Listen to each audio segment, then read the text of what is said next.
बदलापुरातील हरामखोर नराधमाला फाशीच होणार.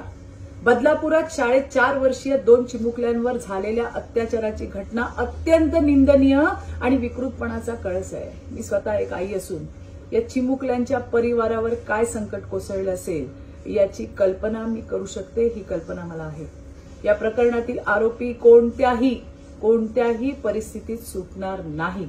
राज्याचे गृहमंत्री देवेंद्रजी फडणवीस आणि गृह खाते अत्यंत सक्षम असून या प्रकरणाचा छडा लवकरात लवकर लागेल अशा सूचना सुद्धा त्यांनी पोलीस खात्याला दिल्या आहेत. या हरामखोर क्रूरकर्म्याला फाशीच होणार. या घटनेमध्ये 2 तासात आरोपीला पोलिसांनी त्या ठिकाणी अटक करण्यात आली आहे. बदलापुरात नागरिकांच्या भावनांचा उद्रेक झाला असून रास्ता रोको, रेल रोको सारखी आंदोलनं त्या ठिकाणी सुरू झाली आहेत. आरोपीच्या मुसक्या आवळण्यासाठी गृह खाते अलर्ट मोडवर आहे.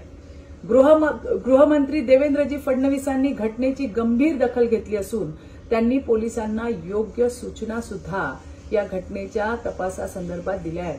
या प्रकरणामध्ये संस्थेची सुद्धा चौकशी करण्यास पोलिसांना सांगण्यात आलंय. दोषींवर कठोर कारवाई करण्याचेही आदेश देण्यात आलेले आहेत. हा गुन्हा जलद गती न्यायालयात चालवण्यासाठी अगदी आजच प्रस्ताव सादर करण्याचे आदेश ठाणे पोलीस आयुक्तांना गृहमंत्री देवेंद्रजी फडणवीस यांनी त्या ठिकाणी दिलेले आहेत. समाजामध्ये अशी विकृत मानसिकता वाढत चाललेली आहे आणि त्यामुळे काहीही कुठेही अनुचित प्रकार घडला तर तात्काळ पोलिसांना कळवा.